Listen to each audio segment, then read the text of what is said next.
Louvado seja Deus. Existe um tema precioso que o Senhor tem confiado aos nossos corações, que está relacionado com o relacionamento que nós temos com o ser humano. O relacionamento de amor que nós temos com o ser humano. A Bíblia Sagrada diz, através do apóstolo Paulo, que tudo quanto nós fazemos se encerra no amor. As transgressões se encerram no amor. A graça não se baseia, ela se fundamenta no amor. E hoje a dificuldade de compreendermos o amor de Deus nos leva a termos certas reações que muitas das vezes não estão relacionadas com aquilo que o próprio Deus nos ensinou à luz da palavra dele.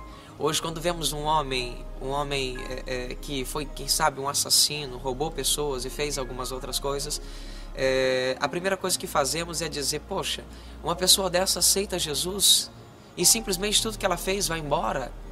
Hoje é simples, vamos matar, vamos roubar, vamos prostituir, vamos fazer tudo, depois aceitei Jesus e pronto. É assim que as coisas funcionam. Só que nós precisamos entender que a Bíblia Sagrada também ensina que o amor de Deus nos constrange. E que o amor de Deus não é feito o amor do homem por outro homem. O amor de Deus é um amor incondicional. O Senhor, Ele nos ama incondicionalmente. O amor dele não é mudado por aquilo que fazemos. O amor de Deus não muda por aquilo que reagimos a Ele. O amor de Deus, Ele é estabelecido por si só. Ele é leal a nós. A lealdade de Deus consiste em o que Ele faz por nós não está relacionado e nem condicionado àquilo que fazemos a Ele. Então nós precisamos aprender a receber o verdadeiro amor que o Senhor nos deu para a sua preciosa glória. Quem sabe você fez algo que desagradou ao Senhor porque descumpriu as Escrituras. Quem sabe você fez algo que não está muito relacionado com aquilo que você aprendeu dos seus líderes em si. E quem sabe você está se culpando em um canto, dizendo que Deus, Ele não tem mais nada para fazer na sua vida, porque afinal de contas você o decepcionou. Eu tenho uma verdade de Deus a te dizer, antes de nós entrarmos em um assunto que Ele quer expressar aqui agora nesse momento. Ele fez 3 coisas comigo e com você. Primeiro, Ele perdoou o seu passado através do sacrifício vicário de Cristo Jesus. Segundo, Ele perdoou o seu presente. Tudo aquilo que você fez de errado, Ele perdoou você e o purificou. E terceiro, Ele te deu a justificação. Sabe, amanhã eu e você vamos pecar. Amanhã eu e você vamos fazer algo de errado. E eu tenho uma grande verdade para te dizer. A justificação de Jesus alcançou a mim e a você. Ele já sabe qual é o nosso pecado, mesmo antes de nós fazermos. E eu tenho mais uma coisa a te dizer. Ele já nos perdoou. Então eu quero convidar você a não ficar com isso no seu coração. Porque isso vai impedir você de conseguir algo maior na presença de Deus e realmente vivenciar aquilo que o próprio Deus te deu. Isso é a graça de Deus. Nós precisamos aprender a reconhecê-la. Graça não tem nada a ver com libertinagem. Graça tem a ver com o favor imerecido que Cristo nos deu através da cruz do Calvário. O Evangelho, ele é baseado em relacionamentos. O Evangelho, ele é baseado em como Deus se relacionou com o homem, como Deus se relaciona com o homem e como o Senhor vai manifestar esse relacionamento dentro da eternidade para a sua própria glória. Existe um versículo muito legal na Bíblia Sagrada que está relacionado no Evangelho segundo São Mateus, capítulo 22, 36, 37, 38, 39 e 40. Que é onde os fariseus e os líderes, os doutores da lei, que estavam todos ali reunidos, eles começam a experimentar Jesus Cristo e perguntam para ele qual era o maior mandamento na Bíblia Sagrada. Qual era o maior mandamento? E Jesus responde no versículo 37, respondeu-lhe Jesus: amarás o Senhor teu Deus de todo o teu coração, de toda a tua alma e de todo o teu entendimento. Este é o primeiro grande mandamento. Depois Jesus Cristo disse algo interessante. O segundo é: semelhante a esse, amarás o teu próximo como a ti mesmo. Desses 2 mandamentos depende toda a lei e todos os profetas. Interessante que Jesus Cristo no Evangelho segundo São João, o amado de Cristo, Jesus faz uma outra analogia a esse versículo. Expressamente no capítulo 15, versículo 12, Jesus diz: novo mandamento vos tenho, amarás o teu próximo como eu vos amo. Às vezes, quando paramos para observar que nós devemos amar o nosso próximo como a nós mesmos, quem sabe o nosso próximo pode ser maltratado como nós maltratamos o nosso próprio corpo. Em Tessalonicenses capítulo 5, versículo 23, está escrito que nós devemos conservar o nosso corpo. E às vezes nós dormimos pouco, comemos pouco, às vezes nos vestimos com roupas inadequadas, dependendo da temperatura ao qual estamos. Às vezes fazemos coisas que maltratamos nosso próprio corpo. Será que vamos amar o nosso próximo como a nós mesmos? Jesus Cristo, Ele é sábio quando Ele disse: amarás o teu próximo como eu vos amo, ou como eu vos amei. Nós sabemos que o Senhor, Ele tem o melhor a dar ao ser humano. Nós sabemos que o Senhor, Ele tem o melhor a oferecer ao ser humano. Por isso o Evangelho foi estabelecido. Jesus Cristo, Ele é perfeito em suas frases. Jesus Cristo, Ele é perfeito em sua sabedoria para dar a cada um de nós aquilo que é o necessário para que recebamos o melhor da parte dEle. Hoje eu gostaria, junto com o Espírito Santo, de salientar algumas verdades para mim e para você, para que entendamos realmente qual é o princípio de um verdadeiro relacionamento com o nosso maravilhoso Cristo Jesus. Hoje nós, como líderes, quando vamos nos relacionar com outras pessoas, a primeira coisa que nós fazemos é realmente termos condutas antibíblicas e atrapalharmos o crescimento de algumas das pessoas. O amor é a base da Bíblia Sagrada. Foi por meio deste amor que o Senhor resgatou a nós para Ele próprio.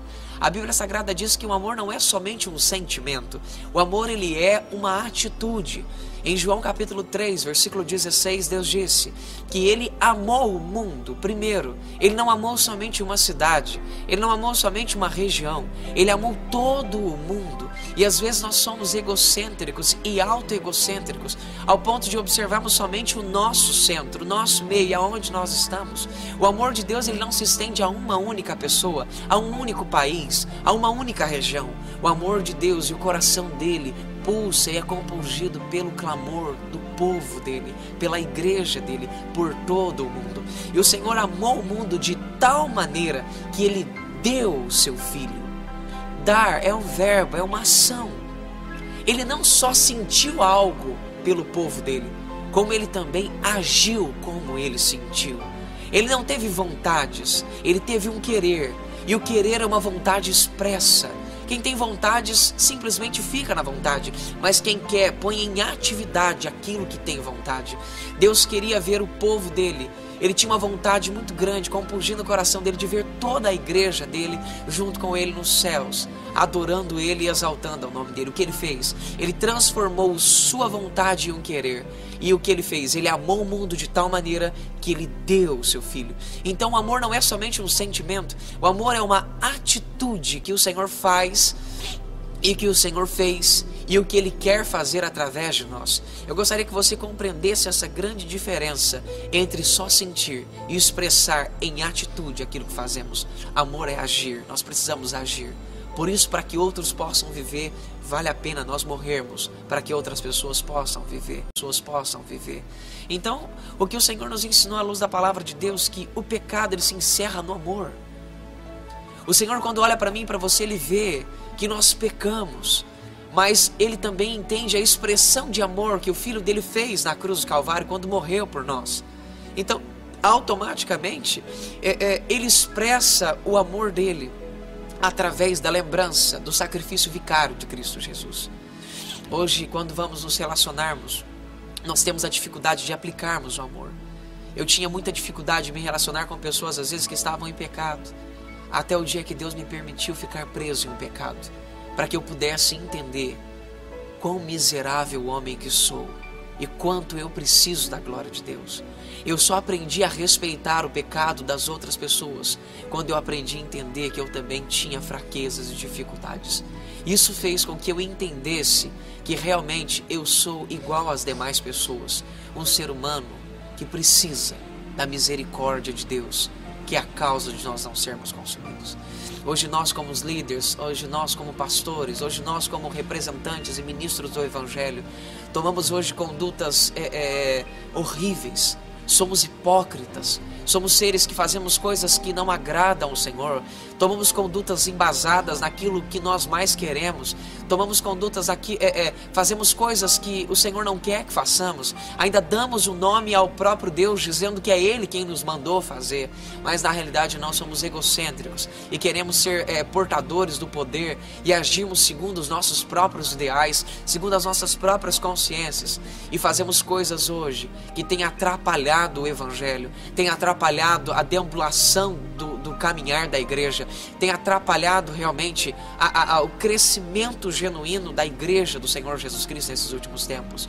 Nós clamamos por avivamento, nós clamamos pelo poder de Deus manifesto, mas infelizmente, e dizemos ainda que poucos são os ceifeiros, mas esquecemos que somos nós mesmos, líderes, que temos destruído os ceifeiros que o Senhor tem nos dado. Somos nós mesmos os líderes que temos assassinado os profetas que o Senhor tem nos enviado. Somos nós mesmos, com os nossos ideais e as nossas próprias teologias, que temos destruído, infelizmente, aqueles que o Senhor tem colocado aos nossos lados, para que nós venhamos a suportá-los, abençoá-los e fazermos com que eles sejam treinados para deixarem de ser fracos, para serem fortes, para sustentar e estruturar outras pessoas.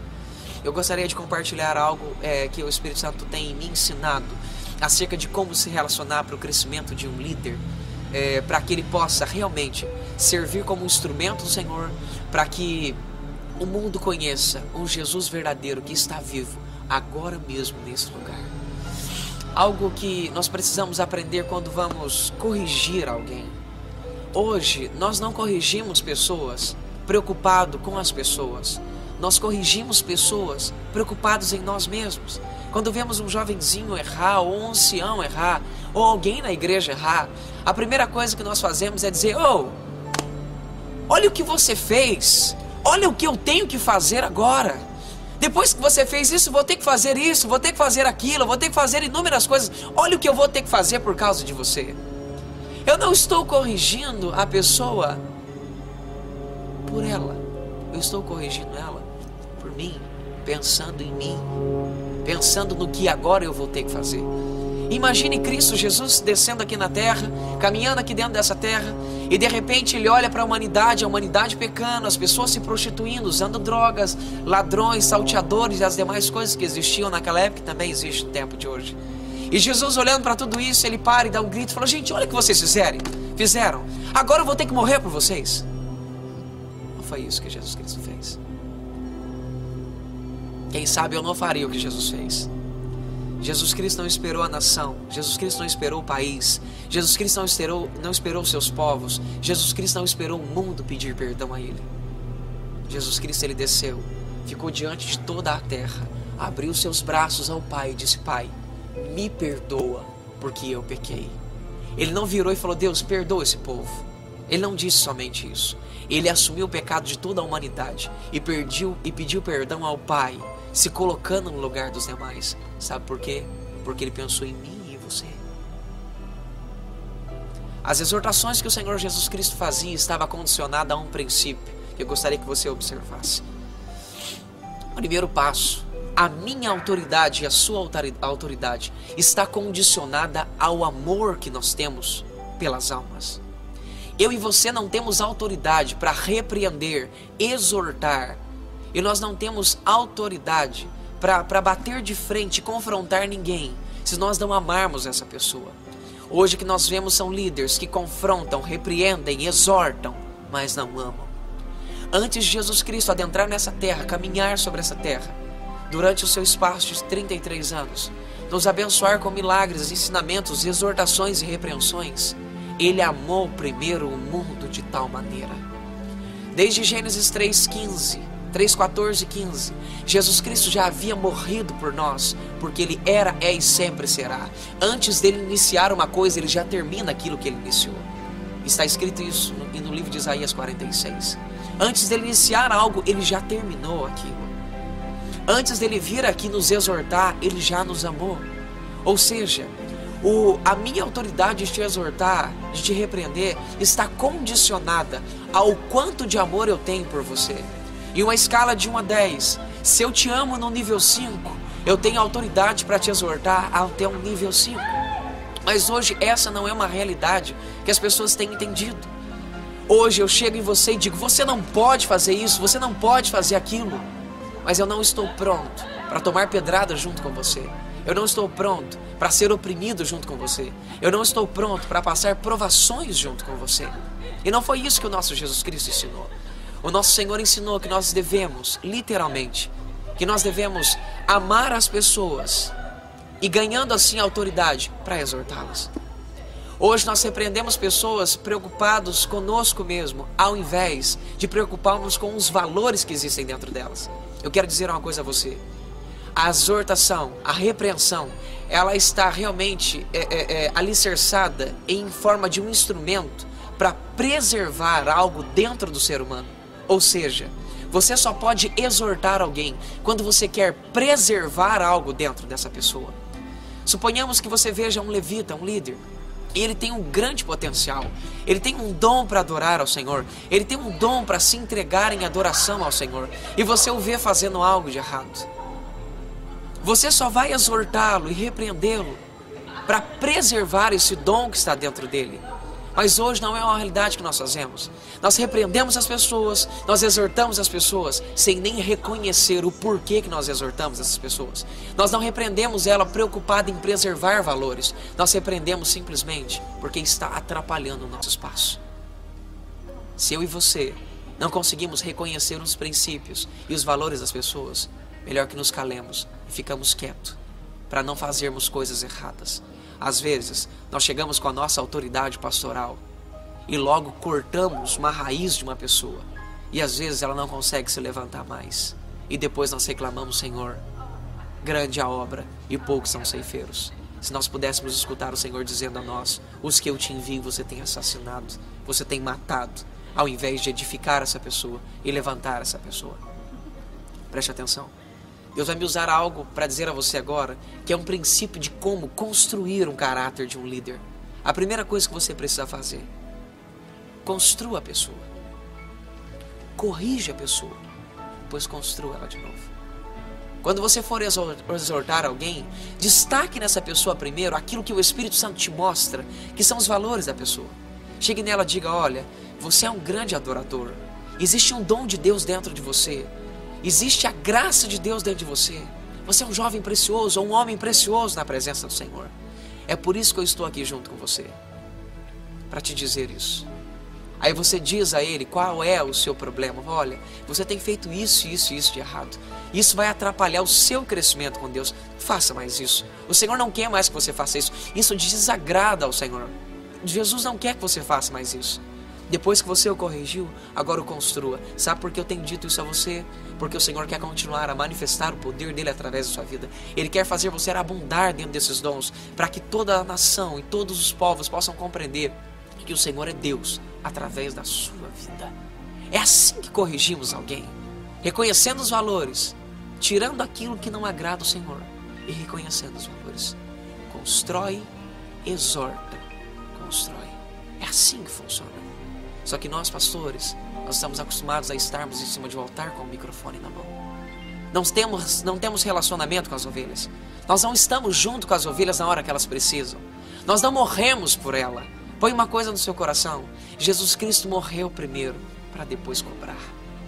Jesus Cristo morreu, Jesus Cristo se doou primeiro. Primeiro ele morreu, primeiro ele fez todas as coisas. Preste atenção, a primeira mensagem que Jesus Cristo ensinou não foi a mensagem: eu vou morrer na cruz do Calvário. Não foi isso que ele ensinou. A primeira mensagem foi essa: filhos, vão, curem os enfermos, libertem os cativos, façam todas as coisas, abençoe a eles.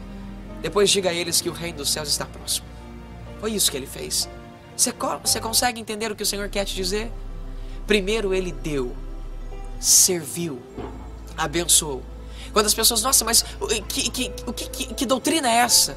Jesus Cristo disse: esse é o reino dos céus que está para ser estabelecido para abençoar a sua vida. Então lembre-se disso. Você tem autoridade para exortar? Tem. Mas esteja junto na hora de apanhar junto com a pessoa.